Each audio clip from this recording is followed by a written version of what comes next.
Hello, in this video I'm going to work problem number 611 and then I'll post the solution to the problem as well on Blackboard along with the video.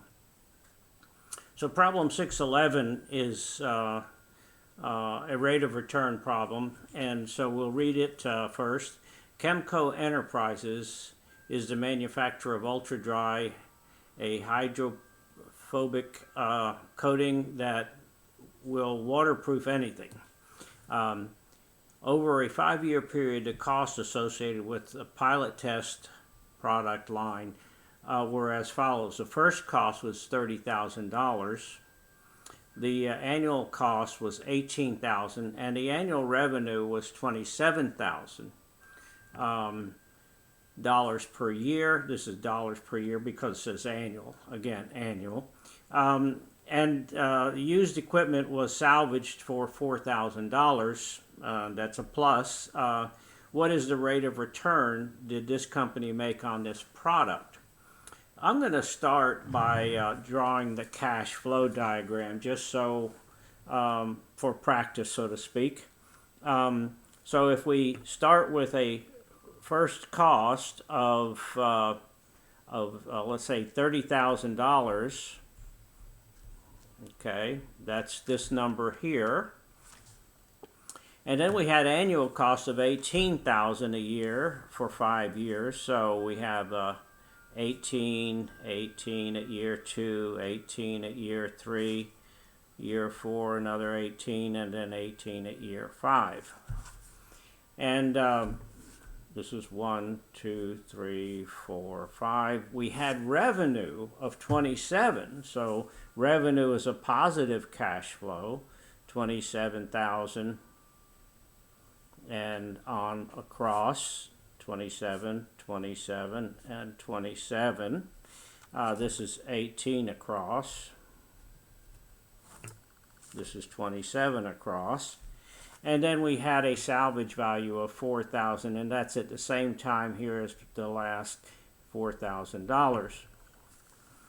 So what I'm going to do with this then is net out the annual value. So we have a uniform series of minus 18,000 and a uniform series of plus 27,000. That net value is plus 9,000.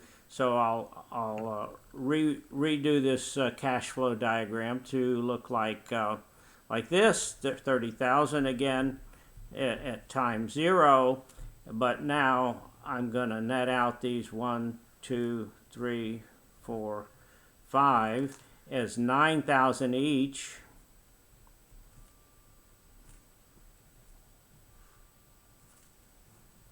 That's $9,000 per year. And then this is a $4,000 cash flow by itself out there. It's a future value. That's just dollars, that's dollars, those are dollars per year.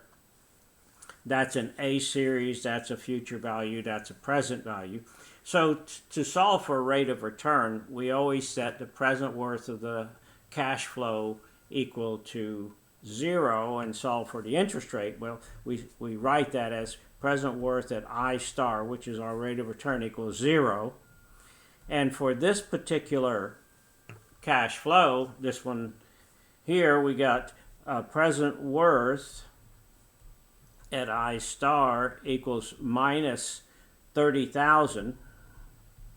That's at time 0, so it doesn't need to be adjusted at all. But then we have 9,000 a year, which is an A series, times P given A, at some unknown rate, I star, for 5 years. 1, 2, 3, 4, 5. And then we have a future value out here of 4,000, and that's to get it back to the present time, so I can add it to the minus 30,000, P given F, I percent unknown for 5 periods. And that's the basic equation. And we we solve this equation by trial and error. Generally speaking, that's the way I like to do it. There are Excel functions to do it with, and different ways to do it, certainly. But I'm going to go ahead and guess an interest rate. So I'm going to guess, and I know it's not 0, but that's what I'm going to get. I'm going to guess I equals 0. I star equals 0, and plug that into this equation, see what I get. Do I get the present worth equals 0? So the present worth at 0% equals, well, you got the minus 30, that's still there. And then you've got plus 9,000 for 5 years. Well, if the rate is 0, you just add the 9,000 5 times. So that's $45,000. And if the interest rate is 0 again, this is present worth is equal to the future worth. So that's just 4,000. So the net result is you got 49,000 plus minus 30. That's plus 19,000. So we know that the interest rate is going to be much larger than 0. We don't know how much. So the next thing I'm going to do is guess, say, I star equals 10%. So we'll try 10%. So the present worth at 10% would be minus 30,000 plus, now we're going to have 9,000 P given A, 10% for 5 periods. Well, it turns out that that number is 34,000, that present worth, is 34,117. So already I know 10% is going to give me a positive value, but I'll go ahead and calculate this one also. That 4,000 brought back at 10% for 5 periods is only $2,484. So when this is a minus, no, those are pluses, I'm sorry. So when you add these two and then subtract the 30,000, you will get plus $6,601. Well, so we're still plus, so we know we have to try a higher interest rate to get there. And so the next guess I'm going to guess I star equals 20%. So the present worth at 20% will be equal to minus 30,000. Now I'm going to plug 20% P given A, 5%, 5 years, times $9,000. That gives me 26,000, and that's a plus, 916. And then when I bring the $4,000 back, P given F, 20% for 5 years, that's only $1,608.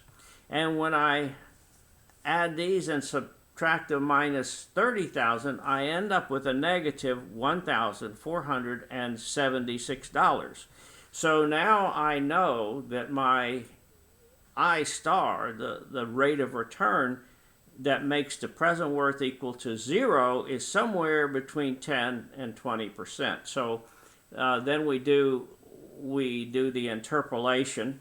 It's basically how I showed in one of the class videos. I star equals 10%. We start with the lower number, plus the difference between these two. So it's 20% minus 10% times the distance from here to 0, which is 6,601. Divide that by the distance from here to 20%. So then I have 6,601 minus a minus 1,476. And this will give me I star equals 10% plus, this is 20 minus 10, so that's 10%, times, and this ratio here, 6,601 divided by this is going to add now 8077, turns out to be a little bit more than 0.8. Turns out to be 0.817. 0.817 times 10 is 8.17%. Added to 10% gives me 18.17% as my rate of return, estimated because I'm doing a linear interpolation of a nonlinear function.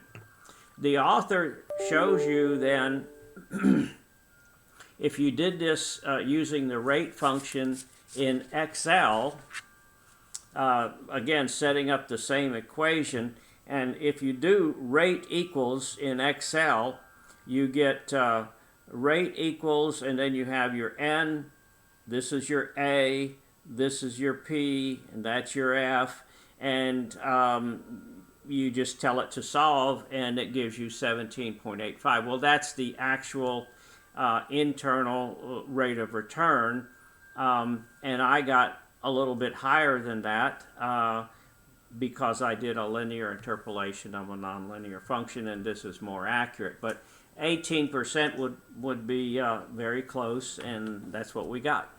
And that will conclude problem 611 for today's problem session. Thank you.